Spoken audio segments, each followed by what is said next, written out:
Hello everyone, a very good morning. स्वागत है आपका आपके अपने YouTube channel mission IAS and PCS में। I hope you guys are doing well. आज है 28 अगस्त 2023 एंड इस वीडियो में हम करंट अफेयर्स से रिलेटेड इंपॉर्टेंट क्वेश्चंस को डिस्कस करेंगे जो कि आपके एग्जाम्स में आपको बहुत ज़्यादा हेल्प करेंगे। गाइज, ये है हमारा क्विज नंबर 42। अगर आपने इससे पहले की क्विजेस को सॉल्व नहीं किया है तो प्लीज़ इनको सॉल्व कर लीजिएगा, क्योंकि आपके कॉम्पिटेटिव एग्जाम्स में आपको ये बहुत ज़्यादा हेल्प करने वाले हैं। और आज है मंडे, नया सप्ताह। उम्मीद करती हूँ कि आपने इस वीक को बहुत अच्छे से प्लान किया होगा और आप अकॉर्डिंगली स्टडी करेंगे। तो चलिए शुरू करते हैं हमारा आज का क्विज।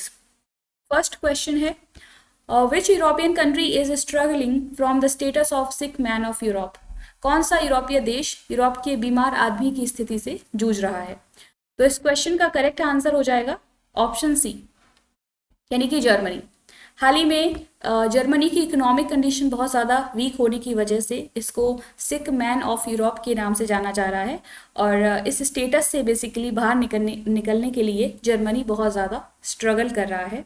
और रिसेंटली आईएमएफ ने, यानी कि इंटरनेशनल मॉनेटरी फंड ने फोरकास्ट किया, बताया कि जर्मनी एक ऐसी इकोनॉमी होगी इस साल जो सबसे ज़्यादा यहाँ पर इकोनॉमिक स्लो डाउन देखा जाएगा।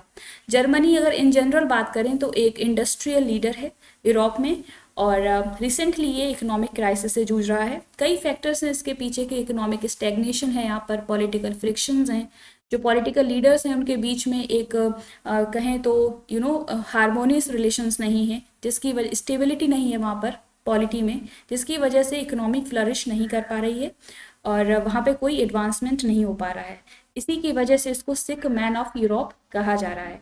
जर्मनी के अगर मैप को देखें तो ये एक वेस्टर्न यूरोपियन कंट्री है। कैपिटल है इसकी बर्लिन और करेंसी है यूरो। तो ये इंपॉर्टेंट फैक्ट्स हैं रिगार्डिंग जर्मनी। तो ये आपको पता होना चाहिए कि जर्मनी की कैपिटल क्या है। और अगर हम बात करें फ्लैग की तो ये है जर्मनी का फ्लैग। अगला क्वेश्चन है, What is the name of the landing site of India's lunar mission Chandrayaan 3? Bharat के चंद्र मिशन चंद्रयान 3 की लैंडिंग साइट का नाम क्या है?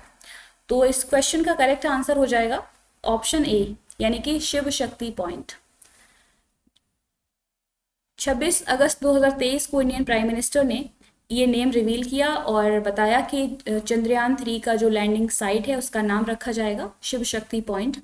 और ये सिंबलाइज करता है, इंडिकेट करता है कि जो साइंस है एंड स्पिरिचुअलिटी दोनों के एमलगेमेशन से हम किस तरीके से ह्यूमन वेलबींग के लिए काम कर सकते हैं। और ये बेसिकली वुमेन कंट्रीब्यूशन को भी दर्शाता है। जो वुमेन साइंटिस्ट्स हैं जिन्होंने चंद्रयान 3 को सक्सेसफुल बनाने में अपना अहम रोल प्ले किया है, तो उनको उनके रोल को इंडिकेट करता है। तो ये नाम रखा गया है शिव शक्ति पॉइंट। काफ़ी इंपॉर्टेंट है आपके एग्जाम के पॉइंट ऑफ व्यू से। मोस्ट प्रोबेबली ये क्वेश्चन ज़रूर पूछा जाएगा कि लैंडिंग साइट का नाम क्या है। तो ये है Shiv Shakti point. India basically 4th nation बन गया है सॉफ्ट लैंडिंग कराने वाला साउथ पोल पर मून के। और इससे पहले की 3 कंट्रीज़ ने ये अचीवमेंट हासिल करी, यूएसए, चाइना एंड रशिया। अगर हम बात करें चंद्रयान 3 के लैंडर की तो उसका नाम है विक्रम एंड रोवर का नाम है प्रज्ञान। तो चंद्रयान मिशन 3 से रिलेटेड ये कुछ इंपॉर्टेंट फैक्ट्स हैं जो कि आपको याद रखने हैं। Next question is, women's equality is celebrated on which date? महिला समानता दिवस किस तारीख को मनाया जाता है? तो इस क्वेश्चन का करेक्ट आंसर हो जाएगा ऑप्शन बी, 26 अगस्त को हर साल महिला समानता दिवस के रूप में मनाया जाता है। और बेसिकली इंटरनेशनल लेवल पर जो एक्टिविस्ट्स हैं जो वुमेन इक्वालिटी के लिए, वुमेन्स अपॉर्चुनिटी, जो इक्वल अपॉर्चुनिटी के लिए वुमेन्स के लिए जो स्ट्रगल कर रहे हैं, तो उनके कंट्रीब्यूशन को ग्लोबल रिकग्निशन देने के लिए बेसिकली ये डे सेलिब्रेट किया जाता है। अगर हम बात करें 2023 के थीम की तो वो है एम्ब्रेस इक्विटी एंड 2022 की थीम है gender equality today for a sustainable tomorrow. तो ये दोनों ही इंपॉर्टेंट हैं फैक्ट्स कि आपको 2022 की एंड 23 दोनों की ही थीम्स पता होनी चाहिए और कौन से दिन को वुमेन्स इक्वालिटी डे के रूप में मनाया जाता है। तो दैट इज 26 अगस्त। तो option B is correct. Next question is, the book titled Pitch Side My Life in Indian Cricket is an autobiography of whom? Pitch Side My Life in Indian Cricket नामक पुस्तक किसकी आत्मकथा है? तो इस question का करेक्ट आंसर हो जाएगा ऑप्शन ए। अमृत माथुर की ये ऑटोबायोग्राफी है जो कि हाल ही में न्यूज़ में आई, pitch side my life in Indian cricket. और ये इंडियन क्रिकेट एडमिनिस्ट्रेटर हैं, इन्होंने अपनी लाइफ से रिलेटेड जो भी एक्सपीरियंसेस रहे हैं उनको इस बुक में शेयर किया है। Next question is the tomb of unknown soldiers is in news located in which country. अज्ञात सैनिकों की कब्र किस दिशा में स्थित है, किस देश में स्थित है? तो इस क्वेश्चन का करेक्ट आंसर हो जाएगा option B. The tomb of unknown soldiers Greek के की जो कैपिटल सिटी है एथेंस, वहां पर लोकेटेड है। और बेसिकली ये एक सेनोटैफ है। सेनोटैफ का मतलब होता है कि एक ऐसा एम्प्टी टॉम्ब, एक ऐसा वॉर मेमोरियल जो कि वहाँ के जो सोल्जर्स हैं उनके लिए, उनके ऑनर में कंस्ट्रक्ट करवाया जाता है, वहाँ पे बनाया जाता है। और बेसिकली इस पर्टिकुलर बिल्डिंग में जो सोल्जर्स हैं उनके रिमेन्स को नहीं रखा जाता है, उनको कहीं और रखा जाता है, लेकिन उनके ऑनर में, उनके सम्मान में इस तरीके की बिल्डिंग को डिवोट किया जाता है, तो उसको बोलते हैं सेनोटैफ। तो ये टर्म भी आपको पता होना चाहिए, सेनोटैफ क्या होता है। हाल ही में बेसिकली इंडियन प्राइम मिनिस्टर ने वहाँ पर ग्रीक सोल्जर्स को ट्रिब्यूट दिया है अपनी ग्रीक की विजिट पर, तो इसलिए ये न्यूज़ में है। ग्रीक एक कंट्री है साउथ ईस्टर्न यूरोप की और इसकी करेंसी है यूरो, और हमने देखा कि कैपिटल है एथेंस।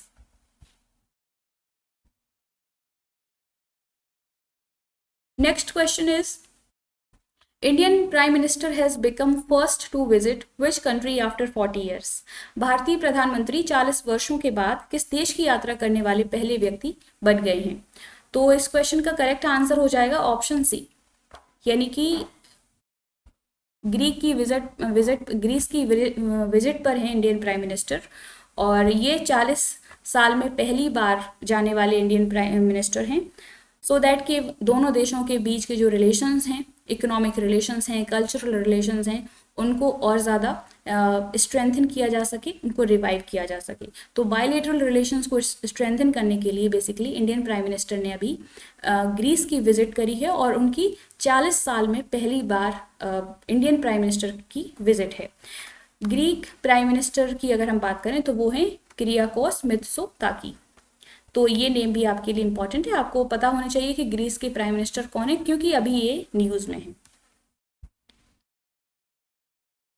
अगला क्वेश्चन है Indian prime minister gifted Bidri surahi to South African president in BRICS summit belongs to which state. BRICS शिखर सम्मेलन में भारतीय प्रधानमंत्री ने दक्षिण अफ्रीकी राष्ट्रपति को बिदरी सुराही उपहार में दी, यह किस राज्य से संबंधित है? तो इस क्वेश्चन का करेक्ट आंसर हो जाएगा ऑप्शन डी, यानी कि हाल ही में जो 15th समिट हुई, ब्रिक्स की समिट हुई, उसमें इंडियन प्राइम मिनिस्टर ने इंडियन प्रोडक्ट्स को, जो कि यूनिक प्रोडक्ट्स हैं, उनको, यहाँ के लीडर्स को, ब्रिक्स जो ग्रुप है इसके लीडर्स को एज अ गिफ्ट दिए हैं। और इसमें से एक है बिदरी सुराही, जो कि साउथ अफ्रीका के प्रेसिडेंट को दिया गया है, और ये बिदरी सुराही तेलंगाना से बिलोंग करता है। इसके अलावा दो और भी प्रोडक्ट्स हैं, जैसे कि नागालैंड शॉल है, गोंड पेंटिंग है, तो ये भी वहाँ के लीडर्स को गिफ्ट किए गए हैं।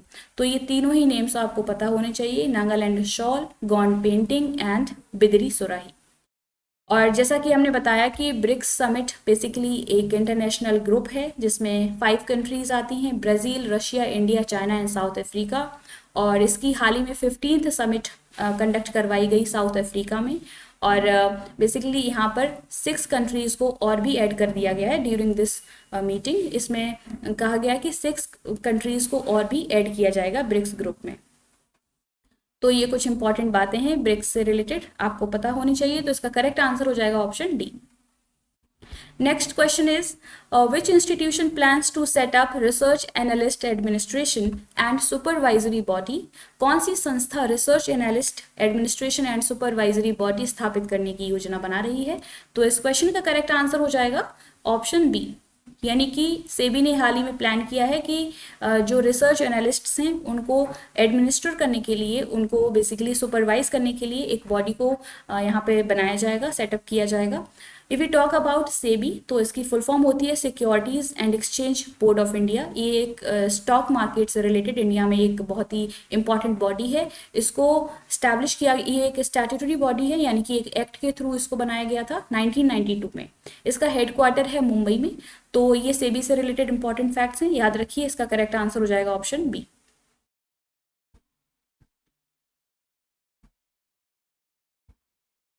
आप लोगों के लिए क्वेश्चन है, which country did not participate in 15th BRICS summit. जो हाल ही में 15th ब्रिक्स समिट कंडक्ट करवाई गई है साउथ अफ्रीका में, तो उसमें कौन सी कंट्री ने जो है पार्टिसिपेट नहीं किया है। तो इस क्वेश्चन का करेक्ट आंसर आप लोगों को बताना है, प्लीज़ कमेंट बॉक्स में ज़रूर बताइएगा। आज के लिए इतने ही क्वेश्चंस। होपफुली आपको ये वीडियो पसंद आई होगी। अगर आपको हमारा ये इनिशिएटिव पसंद आता है तो प्लीज़ इसको सपोर्ट कीजिए, लाइक कीजिए, शेयर कीजिए एंड सब्सक्राइब कीजिए हमारा channel mission IAS and PCS। और ज़्यादा से ज़्यादा उन स्टूडेंट्स के साथ शेयर कीजिए, उस पीयर ग्रुप के साथ शेयर कीजिए जो कि इस तरीके के कंटेंट में इंटरेस्टेड हैं, जो डेली करंट अफेयर्स से रिलेटेड करंट अफेयर्स को बेसिकली पढ़ना चाहते हैं और अपनी प्रिपरेशन को एक नेक्स्ट लेवल तक ले जाना चाहते हैं, सो दैट कि एक बड़ी पॉपुलेशन को इस इनिशिएटिव का बेनिफिट मिल सके। इसी तरीके से पढ़ते रहिए और अपने नोट्स प्रिपेयर करते चलिए। आज के लिए इतना ही। Thank you, take care, bye bye.